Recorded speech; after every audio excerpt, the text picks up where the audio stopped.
bonsoir à tous, bienvenue pour ce KT Express numéro 17. Aujourd'hui je suis donc avec Siagen, bonsoir Siagen. Bonsoir Kikord. On est également avec Jean-Michel qui nous fait le plaisir d'être là également. Bonsoir Jean-Michel. Bonsoir tout le monde. Bonsoir tout le monde. Alors, comme à chaque fois, on va commencer par les nouveautés, par les news, les quelques annonces, les rapports de tournoi, puisqu'il y en a eu quelques-uns ces derniers jours. Et ensuite, on va vous proposer un petit sujet sur un projet que nous avons au KT Express. On vous en parlera un petit peu plus avant. Et en deuxième partie, on va aborder l'espèce marine du chaos avec Siagen, qui nous en parlera amplement. Allez, on va commencer donc par les news. Alors moi je vais commencer par parler du tournoi qui a lieu à Londres au Bad Moon Café, où Cocorico, c'est un Français qui a gagné, c'est Alfonso, avec ses harlequins, et il faut noter que dans les 10 premiers, si je me trompe pas, il y avait 4 harlequins, 4 ou 5 de mémoire, harlequins qui ont fait une percée assez forte, et ils étaient une vingtaine, tu me disais, c'est ça, Siagen, hein? Oui, à peu près, c'était une vingtaine, une trentaine, je n'ai pas les chiffres exacts, mais en fait, tout le monde est surpris et il y a des gens qui flippent un peu sur les forums, mais c'est pas si surprenant que ça parce que c'était sous le nouveau format qui appelle en anglais kill hold, c'est-à-dire on a des points de victoire pour tuer les figurines de son adversaire et pour occuper des objectifs, pas seulement comme en arena pour occuper des objectifs. Tout à fait, c'est pour ça que c'est ce qu'on avait dit que progressivement Arena allait sortir en fait du format compétitif. Exactement. Et dans ce cas-là, Harlequin, quand on donne des points pour... En fait, ce qui arrive, c'est que au lieu d'avoir seulement le format qui est depuis le début, là, qui est 1 point si tu occupes un objectif, 2 points si tu occupes 2 objectifs, 3 points si tu occupes plus d'objectifs que ton adversaire. C'est maintenant, pour les objectifs principaux, c'est maintenant 1 point pour tuer une figurine, 2 points pour tuer plus de figurines que ton adversaire, 1 point pour occuper un objectif et 2 points pour occuper plus d'objectifs que ton adversaire. Et ça peut te donner jusqu'à 12 points pour toute la partie de 4 tours. Et c'est certain que maintenant, les harlequins, avec leur capacité d'aller partout sur le terrain et de tuer tout ce qui bouge quand ils ont la chance de tomber en mêlée avec eux, ça leur donne un avantage parce qu'il n'y avait pas assez de figurines pour contrôler le plateau de jeu, mais maintenant, quand ils peuvent faire le ménage un peu pendant les 2 premiers tours, ça leur permet de gagner pas mal de points, là. Donc, c'est pas vraiment surprenant aussi. Le Bad Moon Café, c'est des tournois qui sont réguliers, donc les gens ont tendance à essayer de nouvelles choses. Donc, peut-être qu'on va voir les harlequins revenir sur le méta, là. Ça serait intéressant de voir les factions qui ont été comme mis de côté faire des retours, là. Quoique je les déteste, moi, mais... Moi non plus, je peux pas les voir partir. C'est vrai que ça change pas mal la donne, hein, d'avoir cette nouvelle façon de gagner des points, parce que ça met en avant des factions plus rapides. Oui, paradoxalement, ça donne un peu ses chances à n'importe quelle faction en fait. Ça donne des voilà. Ouais, mais enfin moi qui joue Death Guard, c'est vrai qu'au niveau rapidité, c'est pas ça quoi. Non, c'est clair. Mais bon, après, tu peux compenser avec des attaques à distance, ce genre de choses. Donc. Mais ouais, avec les Death Guard qui sont excellents déjà dans l'ancien format, dans le nouveau format, imaginez. Si on prend la liste que les gens appellent la liste de Judge Rollin, là, qui est 2 gunners, 2 fighters, un leader et des Poxwalkers, écoutez, là, pour tuer un Death Guard, là, il faut enrouler des dés, il faut le toucher, faut le blesser avec une endurance de 5. Tu sais, Siagen, quand j'entends ta composition de la Death Guard, moi ça me fait penser au début de Kill Team, les compositions des premières équipes Kill Team avant même que Arena ne sorte, les compositions, c'était celle-là, c'était pas autre chose. Et moi, je sais que ça a été laissé de côté pour aller au spam de Poxwalker, qui a eu beaucoup de succès en positionnement, parce qu'un Poxwalker, c'est 3 points, et c'est 5 plus Feel No Pain. Donc, c'est relativement difficile à bouger. Là, si on s'entend, là, ça peut se sauver sur un 5 plus, c'est une sauvegarde contre tout sur un 5 plus. Voilà, sauf que là, comme tu me disais, c'est aussi bien prendre des objectifs, mais aussi tuer les figurines ennemies. Donc Voilà, donc, Exactement. donc il faut savoir avoir des figurines qui peuvent un peu tout faire et à la fois résistantes et à la fois mobiles et à la fois savoir faire des dommages. Donc c'est pas donné à toutes les teams, ou en tout cas il faut savoir bien composer sa faction. Exactement. Ça va mettre l'emphase sur le pilote parce que des gens peuvent encore avoir du succès avec des factions nombreuses. Mais je vais en parler là, à Las Vegas, il est arrivé, il y a des gens qui ont eu des succès avec ça. Mais maintenant, d'avoir un guerrier tyrannide et 19 Gaunt, ben là, vous allez donner 4 points à votre adversaire, là, à 2 points à votre adversaire quasiment à tous les tours, là, Mm, mm, s'il joue intelligemment. Là. mm. Donc, mais quelqu'un qui joue très bien peut faire fonctionner cette équipe-là. Moi, c'est ce qui m'excite dans ce nouveau format, c'est le fait qu'on sort d'un format où, à la limite, dans l'ancien format Adepticon, un leader Kroot avec 17 Shield Drone était une Mm. équipe viable. Ouais, Et ouais.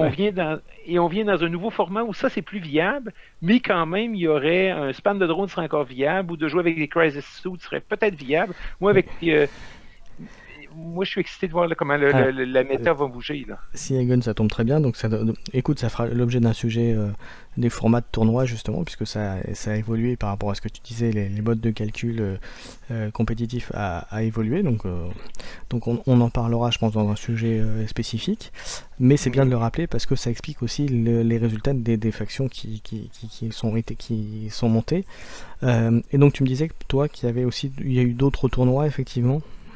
Il y a eu le premier majeur de l'année à Las Vegas, le Las Vegas Open, qui est l'endroit où tout a commencé l'an dernier. Et cette année, la tendance a été respectée et le dieu du Kill Team, Michael T. Hooley, avec ses Eldar, a gagné le tournoi. C'est pas vraiment une surprise, là. Tout le monde s'attend à ce qu'il gagne. C'est quand il perd que les gens sont surpris. Là. Le gars, il est excellent. Est arrivé deuxième, je fais juste le top 5, deuxième Adeptus Mechanicus. D'accord. Je l'avais dit, ils sont bons, j'en avais fait un sujet, c'est une bonne Ouais, faction. et effectivement.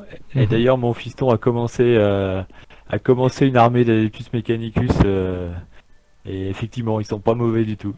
Ça va être de la douleur contre toi avec tes Dead Guard quand tu vas te J'ai spammer l'impression, ouais. Après ça, troisième, une joueuse Eldar, Janice, qui est connue aussi qui vient de la côte est des États-Unis et qui a aussi eu des bons résultats partout. Quatrième, le maître de la propagande de Kill Team, Glass Half Dead avec des Necrons. Il a même battu Michael T. Hooley dans les rondes préparatoires. D'accord. Donc, moi, Ouais. je lui avais recommandé de se retirer. Là. On a battu le meilleur, on se retire. Et cinquième, des Eldar encore, avec un nouveau joueur que les gens appellent Alex l'enfant, Alex the Kid. Et ce qui est intéressant de voir, c'est que les 4 premiers joueurs, le gars qui fait l'Adeptus Mechanicus, c'est un gars qui joue avec Biranid, c'est un gars de Los Angeles, ce sont tous des bons joueurs. Mhm. Et qui sont avec 3 factions qui sont quand même assez différentes dans leur style de jeu. Mhm. Et après ça, c'est un format il y avait une ronde la première journée, les 8 meilleurs faisaient une ronde finale. D'accord. Et après ça, le reste des joueurs refaisaient un tournoi qui était un autre open parce qu'il y avait quelque chose comme plus de 60 joueurs. Eh bien, ce deuxième tournoi open a été gagné par des orques qui D'accord. jouaient une liste de tir à distance. D'accord. Oui, rigolo. Ouais, intéressant. Ouais. Ça change. C'est exactement. Donc, moi, c'est ce qui m'a, quand je voyais les résultats, c'est ce qui m'intéressait de voir et que en compétitif, le format change. En narratif, tout était viable parce que c'est narratif, on raconte une histoire. Mhm. Mais en compétitif, c'est intéressant de voir que la communauté trouve le moyen de rendre ça intéressant pour tous les gens qui veulent jouer et qu'il n'y aura pas d'ultime que c'est une liste qui va battre tout, comme tout le monde avait peur des Tau. Il y avait Mhm. un joueur Tau à Mhm. Las Vegas qui a Ouais, ouais. pas bien fait. Et d'ailleurs, Ouais, je c'est crois bon. que sur le tournoi Bad Moon, dans les 10, il y a un taux aussi, hein, je crois. Hein. Il me semble qu'il y a un joueur taux dans les 10. Oui, on dirait que les tas sont comme tombés dans la niche à l'extérieur, en exil, en raison du fait que les gens pensent qu'ils sont gros billes, là, les gens et les joueurs tôt, là. Bah, Il y a un peu de préjugés par rapport au taux, là. En fait, les taux, c'est quand tu regardes bien globalement leur kill team, c'est principalement de la défense d'objectifs.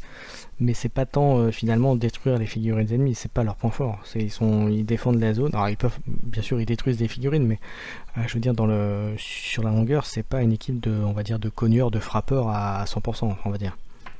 Je sais pas si tu vois le. Oui, mais quoi que moi, C'est plus une kill team de finesse et de position que de vraiment rentrer dedans comme pourraient l'être certaines factions, quoi.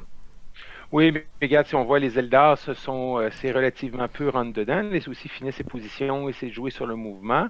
Moi, j'ai hâte de voir un bon joueur qui va les prendre dans le nouveau format. Mais Oui, moi, je vous le dis, après il y a certainement de choses à faire, c'est comme tout, hein. Il y a tellement de profils, il y a certainement des choses à faire, hein. et moi, je vous allez l'entendre ici pour la première fois. En fait, si vous ne parlez pas anglais, vous allez l'entendre ici pour la première fois au côté Express. Moi, je vous dis, la faction Sleeper, la faction qui va sortir de nulle part dans ce nouveau format, c'est les Space Marines. Je suis convaincu. Moi, je suis convaincu que les Space Marines ont de quoi faire, effectivement. Oui. Je suis convaincu que même en perdant Dead Denial, que c'est maintenant à 3 points, donc pratiquement plus utilisable à moins d'une situation exceptionnelle, il y a de quoi faire dans ce nouveau format avec ces unités-là. Il y a des unités qui sont difficiles à bouger, à détruire. Il y a des unités qui sont. Ouais, je dirais dans les Space Marines, je mettrais aussi la Defauch, même si c'est pas c'est des Space Marines quand même, hein, la Defauch. Mais la Defauch aussi a son épingle sa épingle tirée, hein. Ah oui, en fait, Viranid voulait qui est un autre, quelqu'un connu sur les réseaux anglophones, voulait amener la Death Watch, a été convaincu qu'il pouvait avoir du succès à LVO, mais il n'a pas réussi à finir de peinturer son équipe à temps. Donc, il n'a pas pu l'amener. Bon, il y aura d'autres tournois. Alors. Exactement, mais on va le voir. Voilà, est-ce qu'il y avait un autre rapport de tournoi à donner, mon cher Siagen? Moi, il y avait un tournoi à Prague de 20 personnes. Mais je me rappelle plus. J'ai pas vraiment suivi. Mais pour ceux qui parlent anglais, vous allez voir For the Greater Kill Team était là. Il a fait un rapport avec le top 8 qui a été là. Mais eux, ils jouaient avec l'ancien format Adepticon, là, que c'était juste le jeu de positionnement. Donc, c'est à prendre avec un grain de sel pour le nouveau méta. Là. Très bien. Bah écoutez, je crois qu'on a fini les news. À moins qu'il y ait quelque chose à rajouter. Jean-Michel, est-ce que tu as quelque chose à rajouter? Non, c'est bon. Ça va comme ça. Non, ça a fait le tour, je pense. Très bien. Eh bien, écoutez, un petit jingle et puis on va attaquer la première partie qui est on va dire le projet Kill Team Express. On vous en parle juste après ça.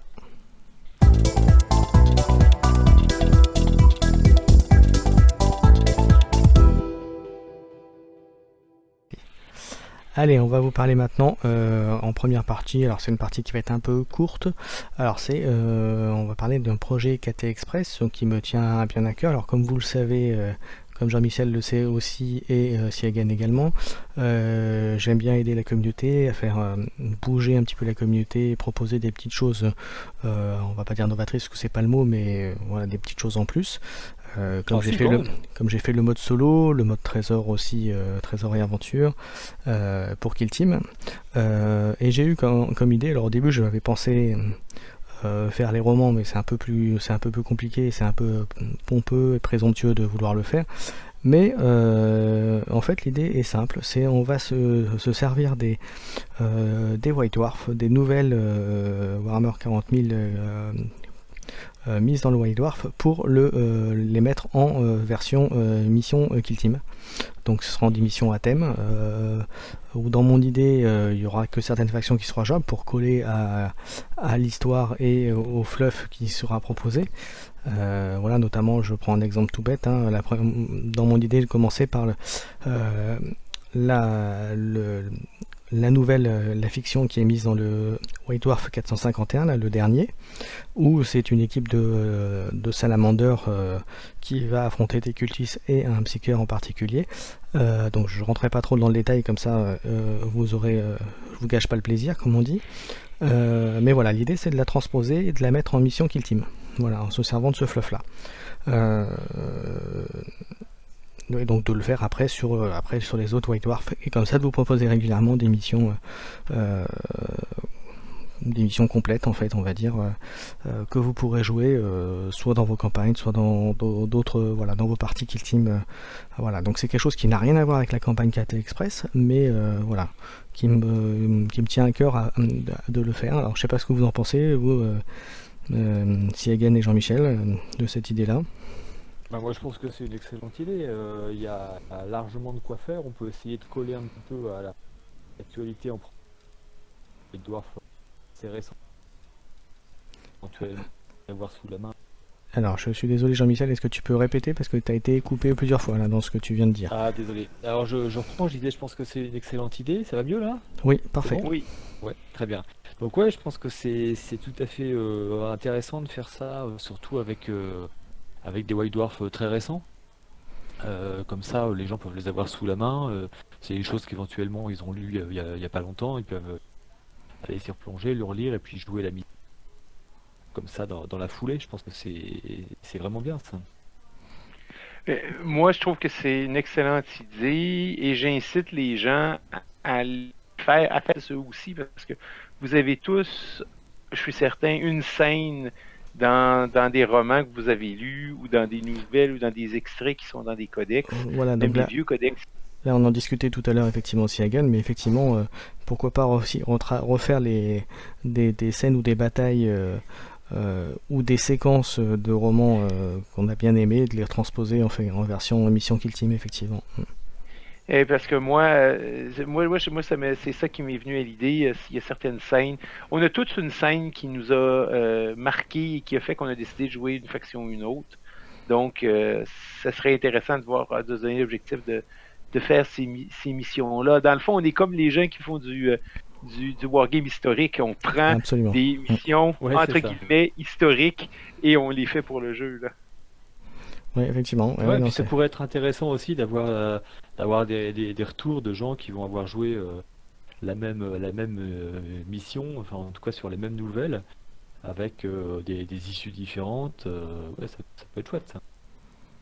Voilà. Alors, sachant que la mission, moi, tel que je les voyais, les adaptations, ce serait soit vous le jouez avec un camarade, mais ça va gâcher un peu le plaisir, soit plutôt utiliser effectivement le mode solo pour gérer, ou en tout cas euh, préparer les missions et vous dire exactement comment réagissent entre guillemets les ennemis. Voilà, et ça sera à vous de vous adapter à cette mission-là pour coller le plus possible à ce qui se passe dans la nouvelle. Ouais, Ouais. ça pourrait être très très adapté au mode solo, effectivement. Voilà, moi je le vois plus dans cette optique-là pour effectivement de retranscrire au mieux la nouvelle que l'on adapterait justement en mission. Voilà, je crois qu'on en a fait. Voilà, j'ai tout dit par rapport à ce petit projet. Donc n'hésitez pas à mettre en commentaire ce que vous en pensez, si il y a une mission que vous souhaiteriez, si même un ancien White Dwarf et une nouvelle que vous souhaiteriez qu'on adapte en mission Kill Team, n'hésitez surtout pas à le marquer. Donc donnez-nous nos avis, vos impressions. Si vous voulez des choses en plus, n'hésitez pas non plus. Voilà, c'est le moment. Allez-y. Est-ce que Jean-Michel ou Siagan, vous avez quelque chose à rajouter avant qu'on passe au sujet suivant? Non, Non? monsieur. Non? Parfait. Ben écoutez, on va passer aux missions suivantes et je crois qu'on va vous faire une petite surprise parce qu'il y a une petite rubrique qui n'était pas annoncée au départ et qu'on va mettre là exprès juste pour vous faire plaisir. Allez, on attaque ça tout de suite.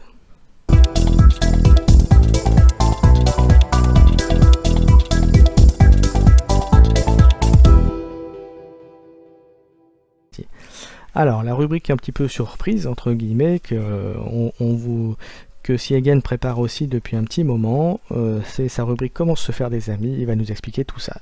La parole est à toi, mon cher. Bon, alors vous savez tous que moi, je me fais un devoir d'aider les relations personnelles des différents joueurs de Kill Team pour s'assurer que vous sachiez les tactiques qui vont vous permettre de faire fâcher vos adversaires pour pas les utiliser ou pour les utiliser, c'est selon votre choix. Aujourd'hui, la faction dont on va parler, ce sont les Grey Knights. Parce qu'il faut s'entendre qu'un joueur Grey Knight, c'est un gros bill. Mais on s'entend là, un Grey Knight, c'est quoi? C'est un Space Marine. Déjà, un Space Marine, c'est un soldat surhumain qui est capable de tout faire. Il crache même de l'acide. Et un Grey Knight, c'est un Space Marine qui a en plus des pouvoirs psy. Donc, il faut avoir un certain déséquilibre de relations personnelles pour jouer la faction Grey Knight. Donc, le joueur, il arrive avec la faction Grey Knight. C'est une des deux seules factions qui utilise les pouvoirs psychiques et la phase psy. Donc, il vous envoie le Psybolt tout le temps sur la figurine la plus proche et boum, sans que vous puissiez rien faire, votre spécialiste de combat, il est mort. Parce que c'est un jet mortel directement qu'il peut relancer. Un joueur Grey Knight, ça ne mérite pas de pitié. Donc, voici la tactique pour se battre contre les Grey Knights. La première tactique, c'est le plasma spam. Jouez Garde impériale, jouez Adeptus Mechanicus, mettez le plus de plasma possible sur votre liste, et voilà, vous allez voir, le Grey Knight va partir en pleurant à la maison avec ses figurines. Si vous êtes un joueur comme moi d'une faction qui ne peut pas faire ça, il faut vous rappeler de jouer sur les règles. C'est-à-dire que la Psybolt, le Smite, ou peu importe comment vous l'appelez, ne peut être fait que sur la figurine qui est la plus proche du Grey Knight. Oui, mais comment je fais ça, vous me dites, Siagen? C'est très simple. Vous prenez une figurine qui vaut rien. Un cultiste pour moi. Moi, je joue Spécialiste du Chaos. Vous le faites charger sur le Grey Knight ou vous le placez pour qu'il soit plus proche du Grey Knight que votre fusil à plasma. Ou vous le faites charger sur le Grey Knight et vous chargez en arrière un Berserker. Mais même si le Berserker réussit sa charge, vous le placez 1 ou 2 mm plus loin que le Grey Knight, alors que le cultiste est en contact direct avec le Grey Knight sur base à base. Donc, le Grey Knight, s'il veut utiliser son pouvoir psychique, il ne peut que le tirer sur le cultiste. Et après ça, votre Berserker rentre. Il ne faut pas oublier qu'un Grey Knight, ça peut vous faire mal, mais ça a seulement un point de vie. Donc, vous allez le charcuter. Moi, j'ai utilisé cette tactique contre un Grey Knight une fois. Au 3e tour, il n'y avait plus de Grey Knight sur la table. C'était un joueur sympathique, c'est une exception. Mais les Grey Knights dans votre méthode, les Grey Knights qui vous embêtent, c'est la façon de les faire, de les battre. Vous vous rappelez des règles et vous regardez les règles du pouvoir psychique et vous assurez d'avoir une figurine qui est la plus faible, que vous n'avez pas peur de perdre, qui est la plus proche du Grey Knight. Bon, vous jouez Space Marine et vous me dites, Jean-Christian, ça y est, Jean, ma figurine la moins bonne, elle me coûte quand même 10 points, c'est un scout et c'est utile. N'oubliez pas que si vous avez 2 points de vie, l'efficacité du pouvoir psychique baisse de façon très forte. C'est-à-dire que si vous avez un intercesseur en face d'un Grey Knight, il va lui faire perdre un point de vie. Après ça, l'intercesseur, il va se débarrasser du Grey Knight, surtout si c'est un sergent avec une épée énergétique. Donc, avec ça, vous avez de quoi vous faire beaucoup d'amis avec les joueurs Grey Knight dans votre région. Ah, c'est sûr que tu as donné des idées là. Tu as donné des idées. Très bien, merci Siegen, c'était super. Bon bah voilà, fin de la rubrique. Est-ce que tu as un petit mot à rajouter, Jean-Michel, par rapport à ce qu'a dit Siegen? Non, je crois qu'on a perdu notre ami Jean-Michel, il reviendra tout à l'heure. Bon bah écoute Siegen, on va passer au dernier sujet. Hein. Oui. On va faire un petit jingle et puis on va attaquer l'espèce marine du chaos. A tout de suite.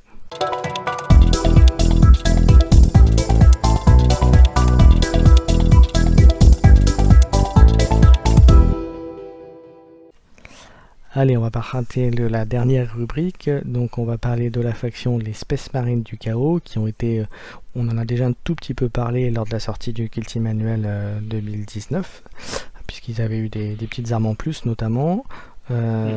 Et donc Siegen va nous faire un petit sujet là-dessus. Donc on t'écoute à nouveau. Là cette fois-ci c'est pas pour se faire des amis mais c'est pour la jouer vraiment. Effectivement. Moi, Ouais. c'est la faction que je joue depuis la sortie de Kill Team. Il y a des gens qui vont me traiter de masochiste, mais essayez de jouer des croûtes, vous allez voir c'est quoi un vrai masochiste. J'ai essayé, moi. J'ai essayé de jouer des croûtes. Kikard, où tu l'as rencontré, Jean-Michel, là? Et Jean-Michel, en fait, Tu l'as pas rencontré dans des forums bizarres, là, pour avoir joué Non, non, non, non, non, T'inquiète c'était pas, c'est jusqu'à... au départ pour la petite histoire, mais je crois qu'on l'avait dit, c'est un Non, auditeur, c'était une blague. c'était une blague, un je auditeur, suis désolé. et voilà. Et donc, je lui ai Non, proposé mais de participer. Voilà. en fait, c'est quelqu'un qui m'a revendu une armée de taux. Ok. Et il y avait quelques croûtes avec, et je me suis dit, tiens, je vais en faire une kill team. Et j'ai testé en mode solo, et voilà quoi. Bon, c'est tout, hein. J'ai pas un amour particulier pour les croûtes, mais bon. Non, non. Mais non, parce que faut dire que quand le livre de base a sorti, les Space Marines du Chaos n'étaient pas une faction qui était facile à jouer. Il y avait seulement deux types d'unités, les Space Marines du Chaos et Mm. les cultistes. Et dans les Space Marines du Chaos, il y avait le champion, l'Aspect Champion. Tu pouvais avoir deux gunners. Cependant, contrairement aux autres équipes, on avait le choix seulement d'une arme par gunner, c'est-à-dire c'était une arme spéciale et une arme lourde. C'était pas l'option de prendre deux armes spéciales ou deux armes lourdes que la plupart des unités avaient. Après ça, il y avait des cultistes qui sont probablement parmi les pires unités du jeu. Mhm. Il y avait les cultistes gunners qui sont probablement les meilleurs gunners à bas prix, qui peuvent avoir un lance-flamme ou un heavy stubber, mais enfin, des heavy stubbers, ça les rend c'est pas très bon, mais pour 5 points, c'est un bon deal. Après ça, il y avait le champion. Et il n'y avait pas de tactique qu'on pouvait utiliser. Avec la sortie d'élite, on se ramasse avec les berserkers, qui sont une excellente unité, probablement une des meilleures unités qui est sortie dans le livre d'élite, les possédés et les terminators. Donc, si on regarde dans chacun de ces triumvirates, il y a une unité qui ne vaut pas ses points. Si on parle les Space Marines du Chaos, c'est le Space Marine du Chaos normal avec un bolter ou avec une épée tronçonneuse et un bolt pistol. Pour 12 points, il ne vaut pas ses points. Pour les D'accord. cultistes, surtout, c'est pour jouer le contrôle du plateau. Ils sont extrêmement pratiques. Le premier tournoi d'Adepticon, il y avait quelqu'un qui avait eu du succès en faisant le spam de cultistes. D'accord, oui. Après ça, oui. Et maintenant, avec les Berserkers, il y a le champion Berserker, qui est une excellente unité. Il y a les Berserkers normaux, il y a les Berserkers Destroyer, qui peuvent avoir un pistolet à plasma. Oubliez-les, eux. Oubliez-les, ils ne valent pas leurs points. Mais les Berserkers, quand on les équipe seulement d'armes corps à corps, ce sont des unités magnifiques pour faire le ménage. Ils attaquent 2 fois par tour, par phase. Ils ont une force de 5. Si on leur met une hache tronçonneuse, ils ont une force de 6, c'est-à-dire qu'ils blessent à 2 plus toutes les unités de 3 d'endurance.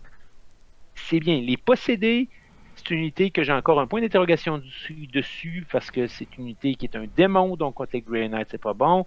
Ils sont rapides, ils n'ont pas d'armes à distance. Ils sont comme un. Toutes les équipes Kill Team ont une unité comme ça qui est entre deux chaises. Là. On ne sait pas vraiment s'il y a une utilité quelconque. Et il y a les Terminators. Les Terminators, des Space Marines du Chaos. J'avais une petite question. Les possédés, ils ont combien de points de vie? Il y en a 2. En deux, oui. Donc, oui. Mais Donc, c'est leur nombre d'attaques. Ils ont des 3 attaques. Et ils n'ont pas d'armes à distance. oui, mais bon, contre un lance-flamme, il meurt comme tout le monde, quoi. Exactement. Même s'ils ont une sauvegarde à 3, une invulnérable à 5. Moi, j'ai des réflexions sur les possédés que je suis en train de faire dans la nouvelle méthode Kill Hold, mais je suis pas encore certain que je suis rendu là. Mais une chose que je suis certain qu'on va voir de plus en plus, ce sont les Terminators, parce que ce sont les Terminators les moins chers du jeu. Oui, oui, oui, exact. Ouais. Ouais, quand tu vois le prix des Terminators pour des Space Marines à équivalent, il y a quand même une petite différence de points significative. Exactement. On peut mettre un Terminator avec moins de 30 points. Si on prend un Terminator avec deux griffes Lightning Claws, je sais pas comment vous le dites en français. Ouais, des griffes éclairs. Oui. Des griffes éclairs, avec 2 griffes éclairs, c'est moins de 30 points. C'est 28 points si je me rappelle bien. Et ça fait le ménage. Ça, en Arena, les Space Marines du Chaos sont une équipe redoutable en raison du fait qu'ils vont avoir un Terminator avec sur un socle de 40 mm qui va occuper un corridor. Et si vous n'avez rien pour vous en occuper, si vous êtes des orques ou des tyrannides, ça va être difficile de le bouger. Aussi, ce qui est important pour les Terminators, c'est le seul endroit où les Space Marines du Chaos ont accès à la spécialité de communication. Mhm. Ça fait toute une différence. J'en ai déjà joué un. Et ça fait toute une différence. Et avec le champion, vous pouvez aller vous chercher une unité qui a un commandement. Si je me souviens, c'est 10, il faut que je vérifie. De 9, qui a un commandement de 9, leadership de 9, ce qui est très important parce que les Space Marines du Chaos, un des principaux problèmes, c'est les problèmes de morale. Moi, je dis tout le temps, si vous ne faites pas de jet de morale avec votre équipe, vous essayez pas de les jouer comme il faut. Oui. Donc, c'est le tour des unités Space Marines du Chaos. Ce que vous pouvez voir, c'est que ce sont des unités qui manquent de flexibilité comparées aux autres unités, comme les Space Marines. Vous n'avez pas la quantité d'équipement des Space Marines. Vous ne pouvez pas amener 2 lance-missiles. Vous ne pouvez pas amener 2 plasmas. Non, par contre, ils ont eu besoin d'un peu plus de matériel avec le Kill Team Manual, par contre. Oui, c'est certain qu'avec l'autocannon, ça change la donne, qui est probablement qui est une excellente arme à distance, et le lance-missile, qui maintenant, ça, c'est le facteur psychologique de recevoir un missile crack en plein visage et pas à dénigrer par rapport à ses adversaires. Cependant, il n'y a pas l'option, comme la plupart des unités, plusieurs des kill teams, d'en mettre 2. Les Space Marines, c'est leur faiblesse. C'est les Space Marines du Chaos. C'est leur faiblesse qui ne sont pas assez flexibles au niveau de leurs unités. Et après ça, si vous regardez les tactiques, avec l'annuel, ils ont maintenant 4 tactiques acceptables, qui sont les tactiques qui sont reliées aux marques du chaos. La tactique de Zench, qui donne 5+ invulnérable. La tactique de Slaanesh, qui permet pour 2 points de commandement à une unité qui tire de tirer une autre fois, c'est-à-dire 2 missiles crack pour 2 points de commandement. La tactique de Norgel qui vous permet de mettre 1 point d'endurance de plus, et la tactique de Korn qu'on avait dans le livre de base, qui permettait d'attaquer une 2e fois en phase de corps à corps. Ce ne sont pas des tactiques magnifiques ou brisées, ce sont des tactiques utiles qu'on est capable d'avoir maintenant et qui coûtent 2 points de commandement. Ce qui manque, c'est tout le temps des bonnes tactiques à 1 point de commandement, mais pour ça, moi, je vous recommande de vous rattraper sur vos spécialistes. Donc, on est encore comme manque de flexibilité au niveau des unités, nombre de tactiques limité. Si on parle des sous-factions, honnêtement, il y en a 2 de jouables. Si vous jouez compétitif, si vous jouez fluff, tout vous est ouvert sur les sous-factions et sont extrêmement intéressantes et extrêmement variées et vont avec le fluff, comme les Night Lords qui vont faire que les unités en dedans de 3 pouces 2 vont avoir un point de commandement de moins. Si on parle des Alpha Legion qui à 12 pouces sont considérés qui ont moins 1 pour se faire toucher. C'est intéressant. Il y a Black Legion qui est intéressant. Cependant, si vous jouez en compétitif, les 2 qui sont intéressants comme sous-faction, c'est les Iron Warriors, qui sont l'équivalent des Imperial Fists, qui vous permettent d'ignorer la couverture quand c'est le temps de faire le jet de blessure. Et ma préférée, moi, ce que je pense qui est la plus utile, c'est la Renegade Legion, qui se trouve à vous permettre de relancer vos jets de charge. Ah, c'est pas mal ça. Ça, avec les Berserkers, c'est une combo magnifique. Là. C'est vraiment optimé. Les gens veulent jouer souvent les World Eater qui donnent 1 point d'attaque une attaque de plus si on est chargé, on a chargé et le reste. Mais l'effet marginal de ça est pas aussi efficace que Renegade Legion parce que Renegade Legion, ça vous donne 50% de chance de faire une charge de 9 pouces et plus. Parce que vous allez voir une relance. Ouais, c'est pas mal ça, oui. C'est la sous-faction qui est la plus jouée au niveau compétitif et qui, à mon avis, se combine le mieux avec le Berserker. Et quand on parle des listes, les gens me disent souvent, me demandent des conseils sur certains sites, sur les listes Oui, je vois que tu es très actif d'ailleurs j'en profite pour le dire, sur les pages Facebook Kill Team France notamment, où Oui. les gens quand ils posent des questions effectivement sur Espace Marine, tu réponds régulièrement, c'est souvent sur ces sujets-là, donc n'hésitez pas à poser vos questions, il vous répondra, enfin si Hagen nous répondra bien entendu dès qu'il peut. Voilà. Ouais, je me fais un devoir de le faire parce que je trouve que c'est une faction que j'apprécie beaucoup de jouer. Moi, c'est le roman Legion de Dan Abnett qui m'avait fait tomber en amour avec les Alpha Legion, même si je joue pas les Mhm. Alpha Legion. Mes figurines sont toutes peinturées en Alpha Legion, mais ils jouent Renegade Legion. Mais pour les listes, ce qu'il faut pas, il faut bâtir une liste ou il faut bâtir un command roster en pensant aux faiblesses et aux forces de son équipe. Les Space Marines du Chaos, leur force, c'est qu'ils ont une combinaison d'unités très solides, très tueuses, très résistantes, avec des unités à faible prix qui vous permettent d'occuper le terrain.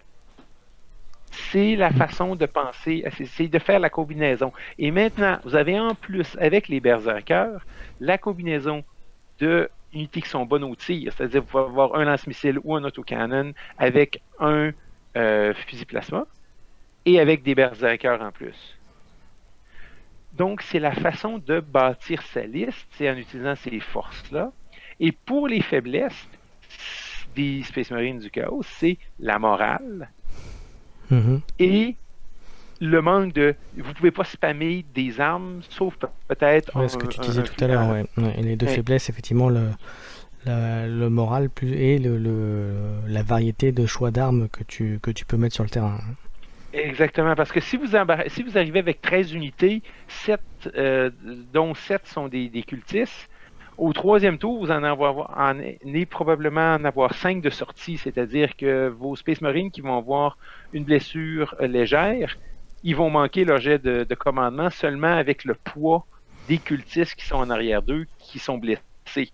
Donc, c'est la façon de penser à ça. Aussi, vous allez jeter des jets de morale pour voir si votre équipe va se faire casser à toutes les deux parties.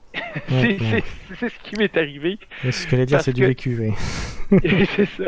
Et moi, mais c'est la planification, garder ses équipes, garder les gens près d'un autre, de comment sacrifier les unités de la meilleure façon, pas les sacrifier inutilement.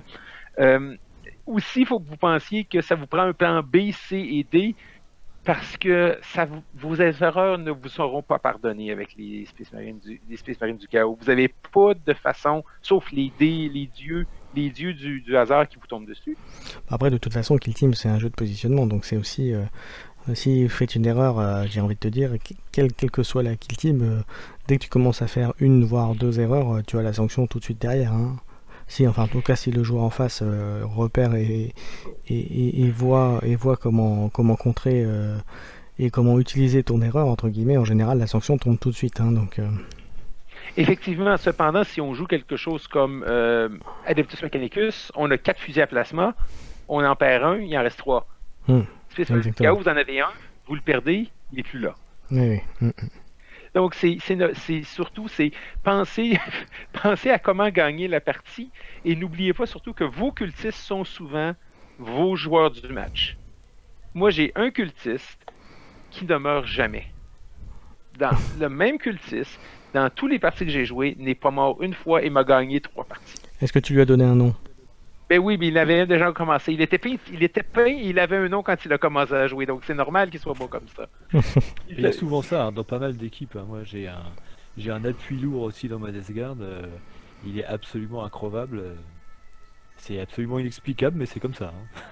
Ouais, mais moi j'ai 3 d'endurance et un save de t-shirt, là, donc Ouais, c'est pas tout à fait pareil. Ouais.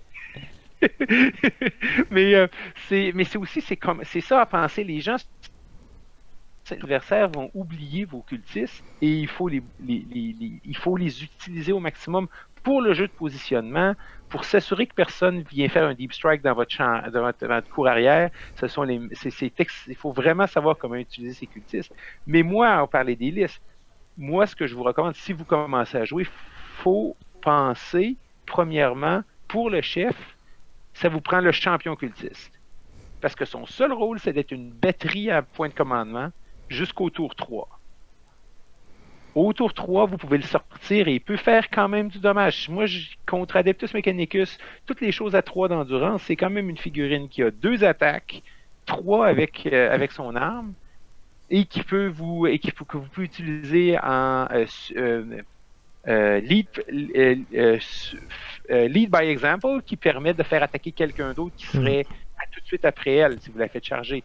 Donc, c'est une bonne unité pour ça.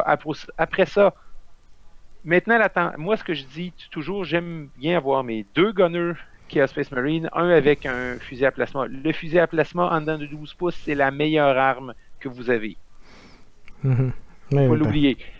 Après ça, pour l'autre, je peux comprendre qu'il y a des gens qui font des arguments, qui disent que le Heavy Bolter est plus utilisable. Il est encore utilisable comme certaines factions.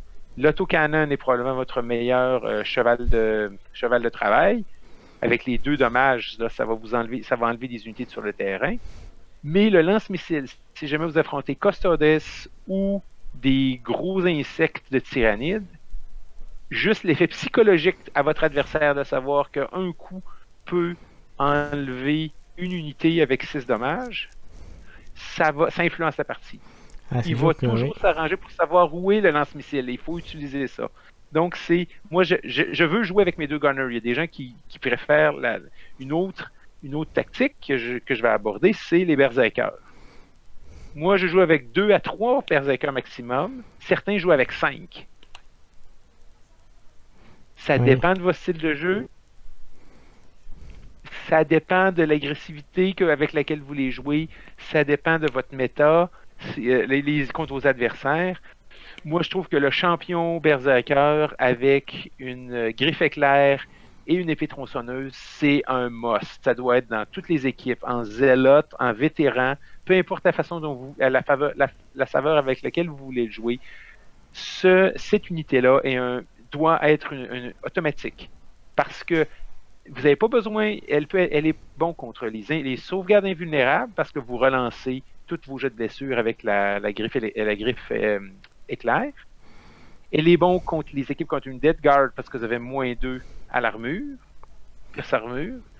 Et avec la paix tronçonneuse pour avoir une 4e attaque gratuite que vous pouvez utiliser et qui peut vous aider jusqu'à un certain point. Et n'oubliez pas, il y a des grenades aussi. Donc, si quelqu'un vous charge et qui est en temps de 6 pouces, vous pouvez faire un Overwatch sur lui. Oui, c'est vrai. Ou si quelqu'un recule et vous restez là comme un con avec personne avec qui vous battre, vous pouvez toujours envoyer une grenade. Les autres berserkers, moi, j'adore. Si vous avez les 17 points, le berserker avec la hache tronçonneuse et l'épée tronçonneuse. Ça fait 3 attaques, 2 à 6 de force. C'est-à-dire que vous êtes à 2+ pour tout ce qu'il y a 3 d'endurance. Et après ça, si vous n'avez pas les points, les 17 points, pour 16 points, ce qui est exactement le même nombre de points qu'un gunner avec une arme spéciale ou avec toute autre arme sauf le lance-missile, vous pouvez avoir un berserker normal avec une épée tronçonneuse et un pistolet bolter. Et il ne faut pas oublier que les berserkers, ils attaquent 2 fois. C'est-à-dire que vous avez 8 attaques que vous pouvez placer ou 6 attaques avec un berserker normal. Ça fait pas mal, oui, effectivement. Vous pouvez dégager beaucoup d'unités, ou même une unité. Donc, c'est pour ça, il faut les faire tomber dans les lignes de tir et là, vous balayez tout ce qui se passe. Moi, une des unités que je dis qu'il faut que j'utilise tout le temps, ce sont les 2 gunners cultistes avec des lance-flammes. Pour c'est 8 points. Oui. C'est imbattable. C'est imbattable pour 8 points. Ils ont toujours été utiles, même s'ils ont été complètement inefficaces dans la plupart de mes parties. D'accord. Je tire seulement un quand c'est le temps de faire un jet de lance-flamme. Cependant, l'effet psychologique de les avoir sur le terrain, ou la meilleure utilité de ces figurines-là, c'est de les mettre en réserve et de payer un point de commandement pour les faire arriver sur le côté ou en arrière de votre adversaire à la fin de sa phase de mouvement. Ah oui, c'est sûr que... Après, ça dépend de quel kill team ou quelle faction tu as en face aussi. Oui, mais même regarde, même contre les Dead Guard et tout ça, le lance-flamme a un effet psychologique qui, même pour moi, quand c'est le temps de charger une unité avec un lance-flamme, j'y pense à 2 fois, même si je me dis, hey, c'est juste un lance-flamme, là. Avec ton Berserker, c'est 4+ pour sauvegarder. C'est 3+ pour sauvegarder là-dessus, là. Mais c'est l'effet psychologique. J'ai tué des Dead Guard avec le lance-flamme, mais pour 8 points. Moi, c'est ça que vous pensez. Vous pouvez le perdre au bout d'un tour, mais juste le fait que vous l'avez en réserve, votre adversaire va totalement penser son tour pour éviter de se le faire placer à côté de lui. Vous pouvez il y a des gens qui aiment les Heavy Stubber. Les Gunners Heavy Stubber, c'est 5 points. Cependant, il attaque 3 fois en Heavy. C'est un orc. C'est un orc qui va toucher sur 6, sur 5 si vous êtes chanceux, ou sur 4 si vous ne bougez pas à la moitié de sa distance. Si vous comprenez que c'est ça et que vous l'utilisez et que vous voulez être chanceux, c'est bien. Après ça, quand vous avez toutes ces unités-là sur votre liste, vous prenez, comme je dis, le change en cultiste. Les gens aiment beaucoup les cultistes avec les autoguns parce qu'ils sont jamais ils sont toujours impliqués dans le combat, ils vont toujours pouvoir tirer. Moi, j'aime bien avoir un certain nombre en corps à corps, surtout contre des équipes en 4-3 d'endurance, comme Adeptus Mechanicus, les Eldar, la garde impériale, parce qu'ils attaquent 2 fois, ils blessent à 4+. Ils sont redoutables. J'ai tué beaucoup de Skitaries avec mes cultistes. Donc, c'est une chose à penser pour faire les listes pour commencer. Ça, c'est la base. Quand vous avez ça comme la base, vous pouvez réfléchir comme moi. Je suis en train de réfléchir en compétitif à la place des Terminators. Je suis certain que les Terminators des Space Marines du Chaos, surtout à 125, à 100 points, ça va être plus difficile, mais surtout à 125 points, je suis certain qu'il y a un rôle pour ces Terminators-là. J'ai envie de te dire, même pour les Space Marines, même si c'est un peu cher, mais dans une équipe Guild Team Space Marine, même ça, 1 voire 2, ce sera pas, comment dirais-je, ça sera vu assez souvent, je pense, à terme. Je suis encore sceptique là-dessus. Mon scepticisme, c'est le Storm Shield, le vétéran avec le Storm Shield, qui permet d'avoir une sauvegarde invulnérable de 3+, pour, je pense que c'est 28 points ou 25 points pour la liste Space Marine. Il permet d'avoir le même rôle du Terminator, parce que si on regarde le Terminator, et le Terminator Space Marine du Chaos, c'est quoi son rôle? En Arena, c'est le Terminator avec 2 griffes éclairs qui va jouer le blocus d'un corridor, ou qui va contre un spam de Gaunt ou contre un spam d'Orc, qui va se tenir là avec sa sauvegarde 2+, vous le mettez Norgle, vous payez 1 point de commandement pour lui donner 5 d'endurance, que tout le monde le blesse à 5+, et qui va rester là, et que son but, c'est d'encaisser pendant 2 tours l'adversaire et de bloquer le corridor. Ouais. L'autre rôle, parce que quand on place une unité dans sa liste, il faut penser au rôle qu'elle va jouer. L'autre rôle, c'est l'habilité du Deep Strike, l'habilité d'arriver n'importe où sur le terrain avec un Terminator. C'est la seule unité qui peut faire ça pour le chaos. Elle ne peut pas le faire pour le... elle ne peut pas le faire pour le Space Marine a d'autres options. Il n'y a pas d'autres options avec les Space Marines du Chaos. Et la troisième unité, c'est le COMS qu'on peut avoir avec autre chose pour le Space Marine. Je suis un peu sceptique là-dessus, mais c'est encore en développement, surtout à voir comment le méta va se développer. En conclusion, le Space Marine du Chaos, c'est une kill team pour les gens qui aiment un peu se casser la tête, qui ne veulent pas avoir l'équipe la plus optimisée et qui veulent avoir la satisfaction de gagner avec une faction que les gens considèrent pas très bonne. Alors, peinturez vos figurines de la couleur que vous voulez, de la faction que vous voulez, et mort aux faux empereurs. Bon, toi, de toute façon, là, on est d'accord. Toi, de toute façon, tu les joues régulièrement, donc tu me disais les Space Marines du Chaos. Hein. Oui, c'est la seule kill team que je joue en fait, là, parce que c'est elle dans laquelle je m'investis à fond pour trouver comme la clé. Là. D'accord. Bon, bah tu pourras nous en dire un peu plus dans les prochaines semaines, alors, en fonction de tes tests. Exactement. Très bien. Est-ce que tu as un dernier mot à ajouter, Siegan, sur les Space Marines du Gao? Mort aux faux empereurs. D'accord. Et Jean-Michel, pour conclure? Ah bah, entièrement d'accord, et la démonstration était magistrale. Merci. Parfait. Ben, écoutez, on va conclure ce KT Express numéro 17. Merci à vous deux d'avoir participé et on se donne rendez-vous dans une quinzaine de jours pour le prochain numéro. À bientôt tout le monde. À bientôt. À bientôt.